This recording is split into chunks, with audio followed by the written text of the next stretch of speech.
మిత్రులు ఎవరైతే గ్రూప్ అభ్యర్థులు నిరుద్యోగులు ఉన్నారో కార్యక్రమానికి ఇచ్చేసినటువంటి వాళ్ళని రిక్వెస్ట్ చేస్తూ ఇప్పుడు ఈ కార్యక్రమాన్ని ఉద్దేశించి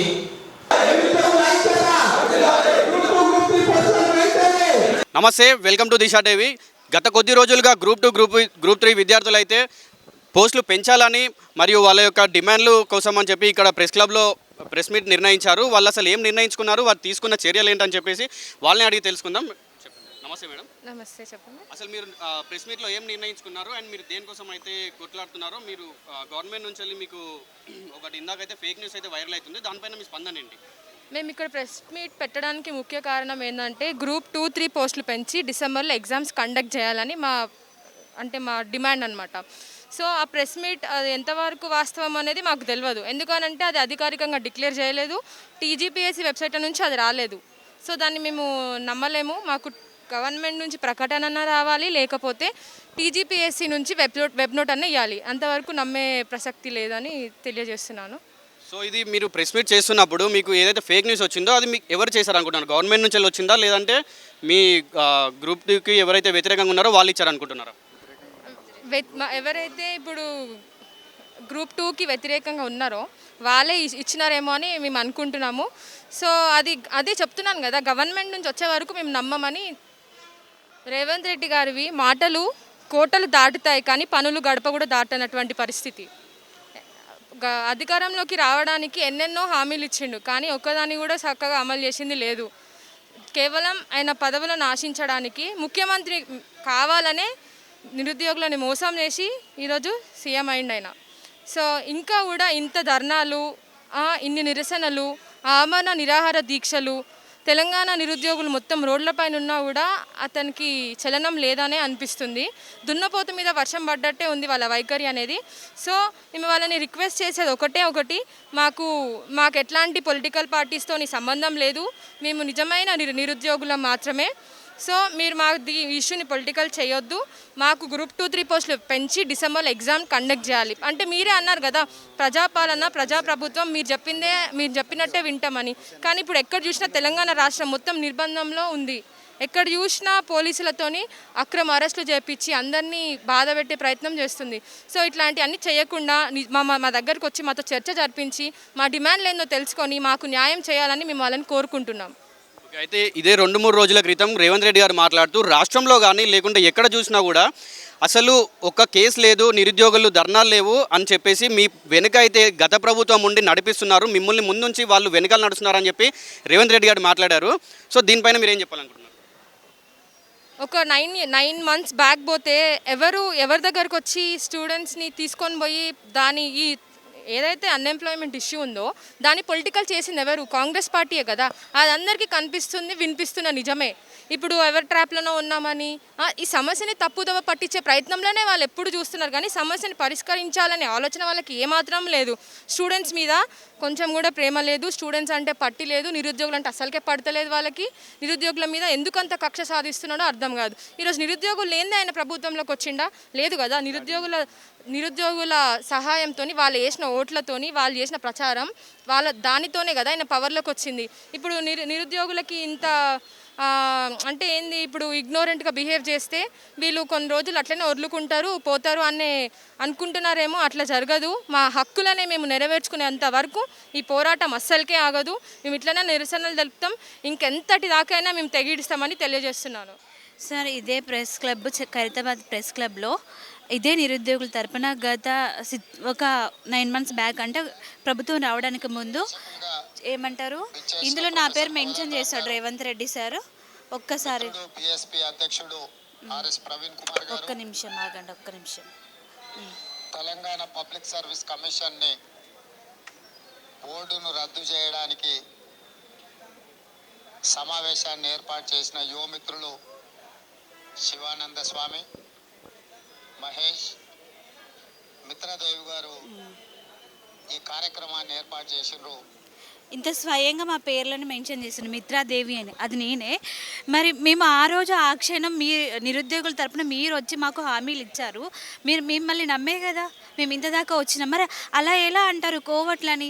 ఏ ఉద్దేశాలతో కోవట్లు ఉంటాం సార్? మీరు మా వైపు ఉండి మాకు న్యాయం చేస్తారనే కదా మేము ఆ రోజు అంటే బీఆర్ఎస్ ప్రభుత్వం మీద మాకు ఎంత అంటే కనీసం వాళ్ళు మేము తిరిగి తిరిగి చాలా అలసిపోయాం, కనీసం పట్టించుకొని సిచ్యువేషన్. ఆ టైంలో ఏమంటారు రేవంత్ రెడ్డి సార్ మాకు వచ్చి హామీలు ఇచ్చిండు, స్వయాన ఖైరతాబాద్ ప్రెస్ క్లబ్లోనే మా పేర్లను కూడా మాట్లాడిండు. మరి అలా ఎలా అంటారు సార్ కోవట్లు నిరుద్యోగులు కాదు అని? మేము నిరుద్యోగుల తరపున ఉన్నాం కాబట్టే మా సమస్య ఏదైనా మేము ఏదైనా మాట్లాడాల్సి వస్తే అది నిరుద్యోగుల తరపున మాట్లాడతాం తప్ప ఏదో చేయాలి ఏదో అన్న ఆలోచన మాకు లేదు కదా. ప్రభుత్వం ఆలోచించాలి, మాకు ప్రభుత్వం మీద నమ్మకం ఇంకా ఉంది, నమ్మకం లేదని మేము మాట్లాడతలేదు. ఎవరైతే బల్మూరు వెంకటన్న ఉన్నారో ఒక్కసారి మేము రిక్వెస్ట్గానే అడుగుతున్నామన్నా, మిమ్మల్ని మేమేమి కోపంతో కాదు ఆవేశంతో మాట్లాడుతున్నామే తప్ప మిమ్మల్ని ఏదో మాట్లాడాలి ఏదో కొట్లాడాలి అన్న వేళ మేము అంటలేదు. దయచేసి ఒక్కసారి ఆలోచించండి నిరుద్యోగులు. నేను ఒక గిరిజన మారుమూల ప్రాంతం నుంచి వచ్చాను, ఒక ఎస్టీ అమ్మాయిని. సో నాకు ఇక్కడికి ఏదో వస్తే ఏదో అవుతుందన్నా కాదు, మేము ఒక ఆస్పిరెంట్స్మి, మాకు ఒక జాబ్కి ప్రిపేర్ అయితే సొసైటీకి ఒక మంచి పేరు తేవాలన్న ఆలోచనతో మేము ఇంత దూరం వచ్చాం కదా. మరి ఎందుకు ఆలోచించట్లేదు, ఎందుకు ఇలా అని చెప్పేసి నిరుద్యోగుల మీద అంతా అసంతృప్తిగా మాట్లాడుతున్నారు సార్? ఒక్కసారి మీ ప్రభుత్వం రావడానికి కనీసం గ్రూప్ 2 వాయిదా పడ్డప్పుడు ఆ క్షణంలో బీఆర్ఎస్ గవర్నమెంట్ మా గ్రూప్ 2 వాయిదా వెయ్యము అనేసి అన్న ఆ టైంలో ఒక్కసారి ఆలోచించండి. మేము కొట్లాడినాం, బీఆర్ఎస్ ప్రభుత్వంతోనే కొట్లాడినాం, అప్పుడు మీరందరూ కూడా మాకు సపోర్టివ్గా ఉన్నారు. మరి ఇప్పుడు మన ప్రభుత్వంతో కూడా మేము ఇదే ప్రభుత్వంతో కూడా మేము కొట్లాడాలంటే మా వల్ల అవుతలేదు సార్. నేను ఏమంటారు ఆల్రెడీ ఒక చిన్నారెడ్డి అని చెప్పేసి ఒక సార్ కాళ్ళ మీద కూడా పడ్డా. మరి ప్రతి ఒక్క సార్ వాళ్ళ దగ్గరికి మినిస్టర్స్ దగ్గరికి తిరిగినా, డిప్యూటీ సీఎం ఎవరైతే ఉన్నారో సార్ దగ్గరికి వెళ్ళి కూడా రిప్రజెంటేషన్ ఇచ్చాను. మళ్ళీ చిన్నారెడ్డి సార్ దగ్గరికి వెళ్ళి కూడా ఏమంటారు కాళ్ళు పట్టుకొని బతింలాడిన సిచ్యువేషన్స్ కూడా ఉన్నాయి. ఎందుకు సార్ అర్థం చేసుకుంటలేరు? తిరిగి తిరిగి అలసిపోయినాం, ఎవరు మాకు న్యాయం చేస్తారో తెలుస్తలేదు, ఆ ప్రభుత్వం మాకు న్యాయం చేయలేదు, మీరు వస్తే మాకు న్యాయం జరిగిద్దన్న వేలోనే మేము రిక్వెస్ట్గానే అడుగుతున్నాం సార్. దయచేసి ఆలోచించండి.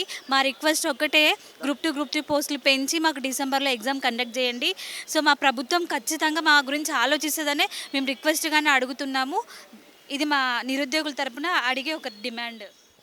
అప్పటి నుంచి ఇప్పటి వరకు అయితే నిరుద్యోగుల సమస్య ఏంటి అని చెప్పేసి ఇప్పటి వరకు ఒక చర్చ పెట్టలేదు. కనీసం నిరుద్యోగుల సమస్య ఏముంది అని చెప్పేసి కూడా ఏం అడగలేదు. కొన్ని వేదికలు ఆయన ప్రమాణ స్వీకారం చేసేటప్పుడు కూడా చెప్పారు సార్, ఏమంటారు నిరుద్యోగుల తరపున ఏర్పడిన ఈ ప్రభుత్వం ఖచ్చితంగా నిరుద్యోగులకి హెల్ప్ఫుల్గానే ఉంటాం. ఇక్కడ ఎక్కడ నిరుద్యోగులకు న్యాయం జరుగుతుంది సార్? మేము ఏదో మా వెనకాల ఏ పార్టీలు వచ్చి మాకు సపోర్ట్ చేస్తలేవు. మేము మీ అందరం మా కడుపు ఖాళీ, ఏమంటారు మా పరిస్థితులు ఇది, తెల్లారితే మా జీవితాలు బాగుంటాయి, మా ప్రభుత్వం ఖచ్చితంగా మాకు న్యాయం చేస్తుంది అన్న వేళ ఇంత దూరం వస్తున్నాము. దయచేసి మీరు మా నిరుద్యోగుల సమస్యని రాజకీయ పార్టీలాగా చూడొద్దు సార్. ఇది కేవలం మా నిరుద్యోగుల సమస్య మాత్రమే. మీరు ఒక్కసారి మా సమస్యల గురించి చర్చించండి, మా దగ్గరికి రండి, మాతో మాట్లాడండి, అప్పుడు మా ప్రాబ్లం ఖచ్చితంగా మీకు అర్థమవుతుంది. ఇప్పుడు నిన్న ముఖ్యమంత్రి గారు ఒక మాట అన్నారు, కోచింగ్ సెంటర్ వాళ్ళు అంటే ప్రతిపక్ష పార్టీలో ఉన్నోళ్ళు అంటే వాళ్ళ పేర్లు ఏం చెప్పాను, వాళ్ళని దీక్ష చేయమను. కోచింగ్ సెంటర్ వాళ్ళు ఇప్పుడు ఏదో మన గత ప్రభుత్వంలో మంత్రిగా చేసిన వాళ్ళని దీక్ష చేయమని అంటారు. వాళ్ళకు మాకు ఎటువంటి సంబంధం లేదు. వాళ్ళు జరుగుతున్న అన్యాయాన్ని వచ్చి ఎక్కడన్నా దీక్షలు చేస్తున్నప్పుడు వచ్చి పరామర్శించడం జరుగుతున్నది. కానీ వాళ్ళు గ్రూప్ 1 గ్రూప్ 2 గ్రూప్ 3కి ఎక్కడన్నా అప్లై చేసినారా? వాళ్ళ మీద డైవర్ట్ ఇది ఏంటంటే మేమేమంటున్నామంటే పోస్టులు పెంచండి, గ్రూప్ 2 గ్రూప్ 3 పోస్టులు పెంచి మాకు సమయం కావాలంటున్నాం. మాకు ఇది నువ్వు ఇప్పుడు ముఖ్యమంత్రి గారు ప్రభుత్వానికి మాకు ఇది ఆస్పిరెంట్కి మాకు మాత్రమే సంబంధం. ఇది కాస్త కోచింగ్ సెంటర్లో మళ్ళీ ఇంకోటి ఏంది, గత ప్రభుత్వంలో మాజీ మంత్రులకు వాళ్ళకి ఎటువంటి సంబంధం లేదు.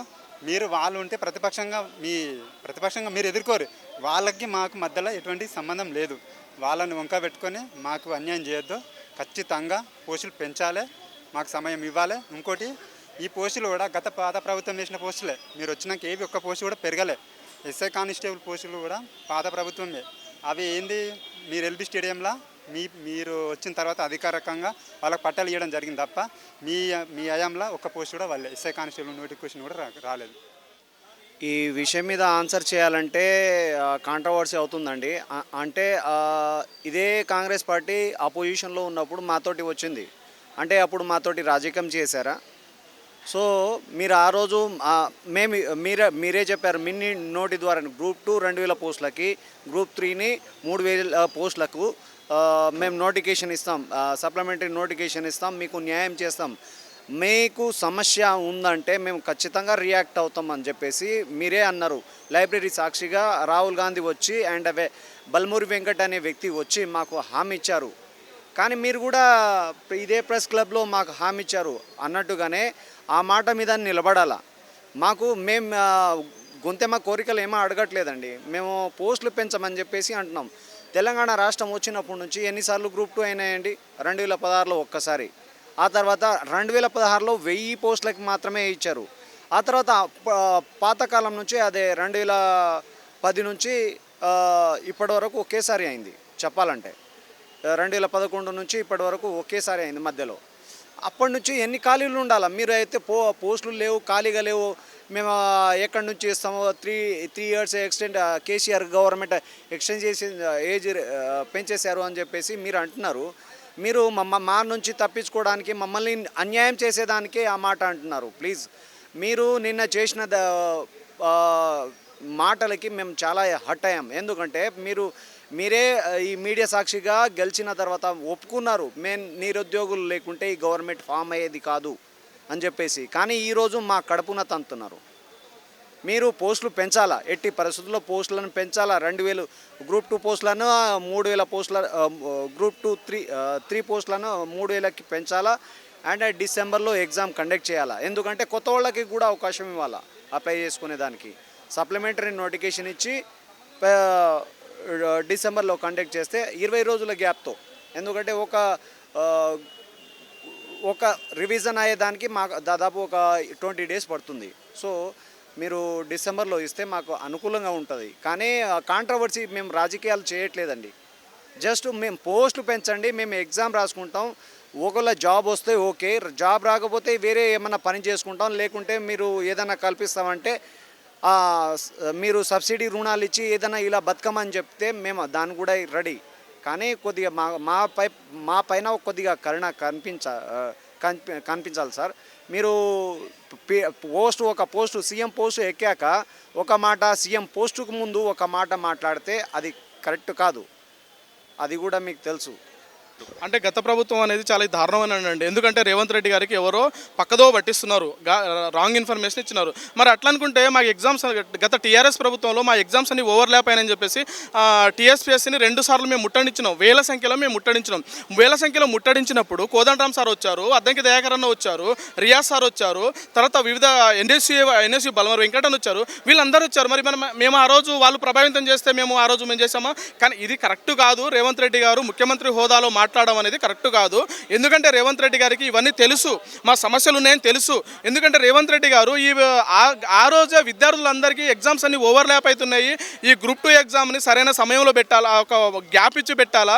ఎందుకంటే అప్పుడు మాకు ఒకే నెలలో జేఎల్, డిఎల్, జనరల్ జేఎల్, గురుకుల ఎగ్జామ్స్, ఆగస్టులో ఎగ్జామ్స్ అన్నీ ఉన్నాయని చెప్పేసి, ఎగ్జామ్స్ అన్నీ ఓవర్లాప్ అయినని చెప్పేసి మా గ్రూప్ 2 ఎగ్జామ్ని పోస్ట్పోన్ చేయాలని చెప్పేసి ఆ రోజు టీఎస్పీఎస్సీ ముట్టడి కార్యక్రమం చేసుకున్నాం. ఈ రోజు కూడా మేము అదే చెప్తా ఉన్నాము. మాకు గ్రూప్ 2 ఎగ్జామ్కి గ్రూప్ 3 ఎగ్జామ్కి సేమ్ సిలబస్, సేమ్ ప్యాటర్ను. ఈ గ్రూప్ 2 ఎగ్జామ్ ఒక విధంగా ఒక డేట్లో పెట్టి తర్వాత 2 నెలల గ్యాప్ ఇచ్చి గ్రూప్ 3 ఎందుకు పెడుతున్నారు? ఈ 2 exam same syllabus, same pattern కాబట్టి ఈ 2 ఎగ్జామ్లోనే ఒక 15 రోజుల వ్యవధిలో గ్రూప్ 2 ఎగ్జామ్ని డిసెంబర్లో పెడితే బాగుంటుందని చెప్పేసి, మాకు అందరికీ న్యాయం జరుగుతుంది, మా సీనియర్లందరూ న్యాయం జరుగుతుందని చెప్పేసి మాకు కొట్లాట ఇదంతా. మాకు మళ్ళీ ఎవరు రెచ్చగొట్టలేరు. బీఆర్ఎస్ వాళ్ళకు మీరు అవకాశం ఇస్తున్నారు, వాళ్ళని వద్దన్నా కూడా వాళ్ళు మా దాంట్లో జూరుతూ ఉన్నారు. వాళ్లకు మీరు ఇస్తున్నటువంటి అవకాశం అది. ఎందుకంటే మేము చిన్న పిల్లలం కాదండి. ఆ రోజు మేము టీఎస్పీఎస్సీ ముట్టడిచ్చినప్పుడు మమ్మల్ని ఎవరు రెచ్చగొట్టారు? మేము చిన్న పిల్లలం కాదు కదా. ఇది మా జెన్యున్ కాదు, జెన్యున్ నడుస్తూ ఉన్నది. నిరసనని ఆపేయాలనే ఉద్దేశం కాదు, దీని వెనకాల టీఆర్ఎస్ హస్తం ఉందని అనుకుంటున్నాం మేము. ఎందుకంటే మా తెలియని మిత్రులు వాళ్ళు కావాలని, అసలు యాక్చువల్గా మాకు ఇంటర్నల్గా ఉన్నటువంటి ఇన్ఫర్మేషన్ ఏంటంటే, మీకు అనుకూలమైన సమయంలో ఎగ్జామ్ పెడతామంటే నిన్న అనురాగ్ యూనివర్సిటీ వాళ్ళు లీక్ చేశారు. ఎగ్జామ్స్ అన్ని కండక్ట్ చేసుకోవడానికి వాళ్ళు రెడీ అవుతున్నారు, లీక్ చెప్పారు. ఇదంతా టీఆర్ఎస్ వాళ్ళు మా వెనకాల ఉండి కాదు, వాళ్ళు కావాలని వాళ్ళ టీఆర్ఎస్ కార్యకర్తలతోటి కావాలని చేపిస్తున్నారని చెప్పేసి మేము భావిస్తూ ఉన్నాము.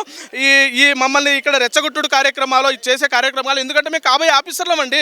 మమ్మల్ని ఎందుకంటే మేము పరిపాలనలో భాగస్వాములు అయ్యేటటువంటి వాళ్ళం, మమ్మల్ని ఎవరు రెచ్చగొడతారండి? కాబట్టి వీళ్ళు టీఆర్ఎస్ వాళ్ళు గత బీఆర్ఎస్ పాలనలో మేము నష్టపోయాము, వీళ్ళు ఇంకా నష్టపోవాలా, వీళ్ళకి ఉద్యోగాలు రావద్దని చెప్పేసి వాళ్ళు చేస్తున్నటువంటి కుట్రని మేము అనుకుంటా ఉన్నాము. నేను ఒక్కటే అడుగుతా అండి రేవంత్ రెడ్డి గారిని. రేవంత్ రెడ్డి గారు being a chief minister of the Telangana state, మిమ్మల్ని నేనేం అడుగుతా అంటే ఒక ర్యాండమ్ పర్సన్స్, ఆ పర్సన్స్ ఎవరో కూడా మీకు తెలియదు, ఏ సెక్షన్కి సంబంధించిన వాళ్ళు కూడా మీకు తెలియదు, వాళ్ళు సోషల్ మీడియాలో అబ్యూస్ చేస్తున్నారు అనేది మీ దృష్టికి రాగానే మీరు రెస్పాండ్ అయినారు. మరి ఇదే కాంగ్రెస్ పెద్దలు, ఇదే కాంగ్రెస్ పర్సన్స్ కాంగ్రెస్కి సంబంధించిన అఫీషియల్ ట్విట్టర్ హ్యాండిల్స్లో ఒక అన్ఎంప్లాయీ సెక్షన్కి సంబంధించిన నన్ను రకరకాలుగా ట్రోల్ చేస్తుంటే మీ దృష్టికి రాలేదా? లేకపోతే వచ్చినా మీరు చెయ్యండి అని మీరు ఎంకరేజ్ చేస్తున్నారా? ఒకవేళ చెయ్యండి అని మీరు ఎంకరేజ్ చేసేటట్టయితే ఇంకా మీరు చీఫ్ మినిస్టర్గా ఉండడానికి అనర్హులు నేను చెప్తున్నా.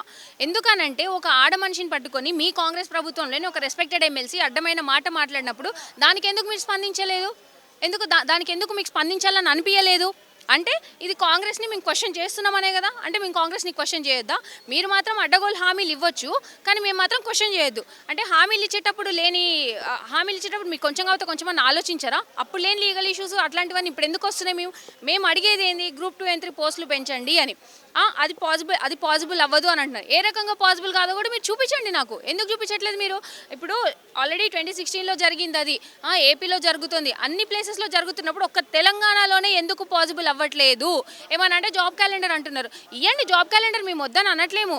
జాబ్ క్యాలెండర్ ఇస్తా. మేము అడిగేది ఏంటి, మీరు చెప్పేది ఏంటి? మేము అడిగిన దానికి సమాధానం చెప్పండి ఫస్ట్. మేము అడిగిన దానికి చెప్పకుండా సైడ్ ఇంకోటి ఏదో తీసుకొచ్చి మాట్లాడడం ఎంతవరకు కరెక్ట్? అంటే మిమ్మల్ని చూసి మేము ఏం నేర్చుకోవాలి? మీరు చీఫ్ మినిస్టర్ ఉన్నప్పుడు మీరు ఒక అడ్మైరింగ్ రోల్లో ఉన్నారు, మిమ్మల్ని చూసి కొంతమంది అడ్మైర్ అవుతారు, కానీ మీరు ఆ పాసిబిలిటీ కూడా ఇవ్వట్లే కదా. నిన్న మాట్లాడిన మాటలు, మీడియాలో మాట్లాడిన మాటలు చూస్తే అసలు మినిమం క్లారిటీ లేదు సీఎం దగ్గరనే క్లారిటీ లేకపోతే ఇంకా మేమేమైపోవాలి? రాష్ట్రం ఏమైపోవాలి? ఇంతమంది అన్ఎంప్లాయీస్ రోడ్ల మీదకి వచ్చి మాట్లాడుతుంటే మీకు పట్టట్లేదా? దయచేసి మీరు ఈ విషయం గురించి చాలా సీరియస్గా తీసుకోవాలి. మీ వరకు చాలామంది ఈ ఇష్యూని తీసుకురావట్లేదని మాకు తెలుసు. మా అంతటా మేము ప్రయత్నించినా మేము మీ దగ్గరికి రాలేకపోతున్నాం. నేను మీడియా ముఖంగా చెప్తున్నా, మేము సీఎం గారితో చర్చలకు రావడానికి సిద్ధంగా ఉన్నాం. సీఎం గారు ఎప్పుడు పిలుస్తారో మీరు చెప్పండి. సింపుల్ అండి. అప్పుడంటే ఓట్లతో అవసరం ఉంది. ఎప్పుడు ఎమ్మెల్యే ఎలక్షన్స్కి ఓట్స్ కావాలి, మావి ఎంపీ ఎలక్షన్స్కి ఓట్స్ కావాలి. కాబట్టి అప్పటి వరకు నిరుద్యోగులు అనే పదం రేవంత్ నోట వినిపించింది. ఎప్పుడైతే ఎంపీ ఎలక్షన్స్ అయిపోయినాయో ఆ రోజు నుంచి నిన్నటి వరకు ఏ రోజైనా సీఎం గారు నిరుద్యోగుల గురించి మాట్లాడినరా? అబ్సల్యూట్లీ మాట్లాడలేదు. సో వెరీ క్లియర్, ఓట్లతో ఇంకా నెక్స్ట్ వచ్చే ఎలక్షన్స్ ఏమి లేవు. ఇంకో 4 సంవత్సరాలు బిందాస్, ఆయన చైర్ ఆయన దగ్గరే ఉంటుంది, ఇంకే ప్రాబ్లం లేదు. ఎందుకు నాకు అన్న వేలోనే ఉన్నారు తప్ప ఒక స్టేట్లో ఒక సమస్య రగులుతుంది, దాన్ని పరిష్కరించాలి అన్న వేలో మాత్రం ఆయన చూడట్లేదు. ఒక్కటే అండి, రేవంత్ రెడ్డి గారు ప్లీజ్ మీరు ఫూలిష్ కామెంట్స్ చేయడం బంద్ చేసి ఉన్న జెన్యూన్ సమస్య గురించి మాట్లాడండి. ఇది నా రిక్వెస్ట్. నేను చాలా నీట్గా అడుగుతున్నా, ఫూలిష్ కామెంట్స్ దయచేసి చేయకండి. మీరు తలుచుకుంటే మా సమస్య ఒకటే ఒక గంట, మీరు అంటున్నారు కదా రోజు 18 గంటలు 19 గంటలు పనిచేస్తున్నా అని, అందులో ఒక రోజులో 1 గంట మా మీద పెట్టండి. ఈ సమస్య ఎందుకు పరిష్కారం కాదో చూద్దాం. 100కి 100% మీరు గంట సమయం పెడితే పరిష్కారం అవుతుంది. కేవలం ముఖ్యమంత్రి గారు ఇప్పుడు చూసేది ఏంటి, దాన్ని ఎంతసేపు ఉన్న రాజకీయ కోణంలో చూస్తున్నారు తప్ప సమాజంలో ఇదొక పరిస్థితి, ఇదొక ఇబ్బంది జరుగుతోంది, ఒక ప్రాబ్లం ఉంది, దాన్ని పరిష్కరించాలని మాత్రం చూడట్లేదు. దయచేసి మీ రాజకీయ కోణం పక్కన పెట్టి, ఎందుకు పక్కన పెట్టమంటున్నాం అంటే ఇంకో 4 సంవత్సరాలు మీ కుర్చీ మీతోనే ఉంటుంది కదా, మీకు పవర్ ఇచ్చినాం కదా, అది పక్కన పెట్టండి. మీ కుర్చీ ఎక్కడికి పోదు. సో ఈ ప్రాబ్లమ్స్ మీద మీరు ఆలోచించి పరిష్కారం తీసుకొస్తే నెక్స్ట్ టర్మ్ కూడా మీకు కుర్చీ ఇస్తారు. కానీ అలా కాకుండా ఎంతసేపు మీరు రాజకీయ కోణంలో పోతే మాత్రం మధ్యలో ఊడిపోయినా, మధ్యలో గవర్నమెంట్ పడిపోయినా దిక్కు లేదు. ఇంకోసారి మీకు ఆ కుర్చీ కూడా దక్కదని నేను అంటున్నా.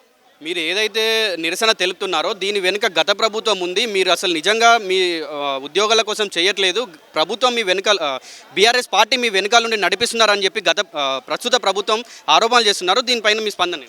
ఒక్కటే అండి, ఇట్లా అన్నోళ్ళు ఎవరు కానీ చెప్పు మడక పెట్టుకుంటారు. ఎందుకంటే గతం లోపల టీఆర్ఎస్ పార్టీ అధికారంలో ఉన్నప్పుడు మేమే తిరిగి బస్సు యాత్రలు పెట్టి ఇప్పుడు ఎవరైతే తిరుగుతున్నారో గతం లోపల కూడా మేమే ఉన్నాం. మేమందరం గ్రామాల్లోకి వెళ్ళి 3 నెలలు బుక్కులు పగకెట్టి గ్రామాల్లోకి వెళ్ళి కాంగ్రెస్ పార్టీని అధికారంలో తీసుకురండి అంటే గ్రామాల్లోకి వెళ్ళి బుక్కులు పగకెట్టి ఈరోజు అధికారంలోకి తీసుకొచ్చినాం కాంగ్రెస్ పార్టీని. ఆ రోజు మేము టీఆర్ఎస్ పార్టీలో కాము, ఈరోజు మాత్రమే టీఆర్ఎస్ పార్టీకి చెందిన వాళ్ళు ఎట్లయితామని చెప్పి మేము అడుగుతున్నాం.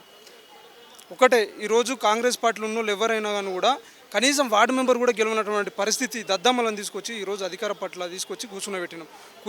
7 నెలలు ప్రభుత్వం ఏర్పడి 7 నెలలు అవుతుంది. నువ్వు టీఎస్ తీసుకుపోయి టీజీ చేసినావు, తెలంగాణ లోగోని తీసుకుపోయి మొత్తం మార్చినావు. దానికి రానటువంటి న్యాయపరమైన వివాదాలు కనీసం ఈ జియో 46 కానీ ఈ పోస్టుల పెంపకానికి వీటికి మాత్రం ఎందుకు వస్తాయని మేము అడుగుతున్నాం. ఇప్పుడు సోషల్ మీడియాస్లో అయితే ట్రోలర్స్ ఎట్లా ట్రోల్ చేస్తున్నారు అంటే బీఆర్ఎస్కి సంబంధించిన వాళ్ళు ఉన్నారు, కాంగ్రెస్ సంబంధించిన వాళ్ళు ఉన్నారు. అయితే టీఆర్ఎస్కి సంబంధించిన వాళ్ళు ఏమంటున్నారు అంటే మీరు ఏరికోరి తెచ్చుకున్న ప్రభుత్వమే కదా, మీరే అనుభవించండి అని చెప్పి అయితే సోషల్ మీడియాలో ఆరోపణలు వస్తున్నాయి. దీనిపైన మీరేం చెప్తారు? ఏరికోరి తెచ్చుకున్న ప్రభుత్వం అయితే ఏం కాదండి. గతం లోపల 10 సంవత్సరాల నుంచి ఏరుకోరు తెచ్చుకున్నాడు ఎగిరెగిరి అంటున్నాడు. గతం లోపల 10 సంవత్సరాలు టీఆర్ఎస్ పాలనలో అణచివేతకు గురైన నిరుద్యోగులం కాబట్టి ఈసారి కాంగ్రెస్ పార్టీ అధికారంలోకి వస్తే వీళ్ళే ఇప్పుడు సోమాజిగూడ ప్రెస్ క్లబ్లో 100 సార్లు రేవంత్ రెడ్డి గారు స్వయంగా వచ్చి ఏవైతే 783 పోస్టులు గ్రూప్ 2 ఉన్నాయో కాంగ్రెస్ పార్టీ అధికారంలోకి వస్తే 2000 పోస్టులు పెంచుతామన్నారు. గ్రూప్ 3 పోస్టులు ఏవైతే ఉన్నాయో 1388 పోస్టులను 3000 వరకు పెంచుతామని చెప్పి వాళ్ళు ఇచ్చిన హామీలే, వాళ్ళు ఇచ్చిన న్యాయపరమైన హామీలే మేము నెరవేర్చమని చెప్తున్నాం. ఈరోజు వాళ్ళు ఇచ్చిన హామీలో నెరవేర్చమని చెప్తే టీఆర్ఎస్ కోవట్లము, బీఆర్ఎస్ కోవట్లము, ఆ కోవట్లం అంటే ఎంతవరకు కరెక్ట్? ఇది అవాస్తవం. కాబట్టి ఖచ్చితంగా రేవంత్ రెడ్డి గారు స్పందించాలి. ఇమీడియట్గా పోస్టుల సంఖ్యను పెంచాలి. నవంబర్ వరకు కొంచెం గ్యాప్ ఇవ్వాలి. అదేవిధంగా ఈ 2-3 రోజులలో ఏదో ఒకటి వెబ్ నోట్ రాకపోయింది అంటే చలో ఢిల్లీ కూడా పిలుపునిస్తాం. ఎందుకంటే ఆ రోజు రాహుల్ గాంధీ గారు స్వయంగా వచ్చి చిక్కడపల్లి సెంట్రల్ లైబ్రరీలో చెప్పిండు. రాహుల్ గాంధీ గారే చెప్పిండు, మీకు ఏ ఇబ్బంది ఉన్నాను కూడా మా దగ్గరికి రండి, మేము ఖచ్చితంగా కాంగ్రెస్ పార్టీ అధికారంకి వచ్చిన 100 రోజులు నెరవేరుస్తామని. 100 రోజులు ఇక్కడ 7 నెలలు అవుతుంది, ఇప్పటికి ఒక హామీ కూడా నెరవేరుస్తలేరు. కాబట్టి రాబోయే రోజులు చాలా తీవ్ర పరిణామాలు ఉంటాయి. ఒక ఎమ్మెల్యేలు కానీ ఎంపీలు కానీ తిరగనీయము. సో వీటన్నిటిని దృష్టిలో పెట్టుకొని గతం లోపల మీరు ఏవైతే హామీలు ఇచ్చిరో నెరవేర్చమని చెప్పి ప్రభుత్వాన్ని డిమాండ్. సీఎం అయిన తర్వాత 20 సార్ల వరకు ఢిల్లీకి పోయిండు. మమ్మల్ని కలిసి ఈ వరకు ఎట్లా వస్తామండి? మమ్మల్ని కలుసుకోం కాదు కదా, కలిసే ప్రయత్నం కూడా చేస్తలేడు ఆయనకి ఎట్లా అంటే పార్టీ ఫిరాయింపులకు లేనటువంటి న్యాయపరమైన వివాదాలు, ఈరోజు జీవోలు రద్దు చేయని, పోస్టుల సంఖ్య పెంచితే న్యాయపరమైన వివాదాలు వస్తాయంటే, ఇంకా వేరే ఇష్యూలు అంటే నిరుద్యోగులకు సంబంధించి ఏవైనా డిమాండ్స్ నెరవేర్చమంటే దానికి మాత్రం న్యాయపరమైన వివాదాలు వస్తాయంట. ఆయన మరి పార్టీ ఫిరాయింపులకు పాల్పడుతున్నాడు. 20 సార్లు ఢిల్లీకి వచ్చింది. తెలంగాణ మొత్తం చాలా ఈ మధ్యనే చూస్తున్నాం చాలా ఇష్యూలు, ల్యాండ్ ఆర్డర్కి సంబంధించినటువంటి భూమి వివాదాలకు సంబంధించి ఇవన్నీ చాలా వివాదాలు అన్ని పక్కకు పెట్టి ఆయన ఫిరాయింపులకు పాల్పడుతుంటాం. అది ఎంతవరకు వాస్తవం? సో మేము ఏమంటున్నామంటే ఖచ్చితంగా పోస్టులు పెంచాలి. పోస్టులు పెంచకపోతుందంటే పోస్టులు పెంచాలి ప్లస్ 3 months వరకు గ్యాప్ ఇవ్వాలి. లేదంటే చెల్లో ఢిల్లీకి పిలుపునిస్తాం. ఖచ్చితంగా ఢిల్లీలో కాంగ్రెస్ పార్టీ కార్యాలయాలను కూడా ముట్టలిస్తామని చెప్పి కాంగ్రెస్ ప్రభుత్వం హెచ్చరిస్తున్నాం.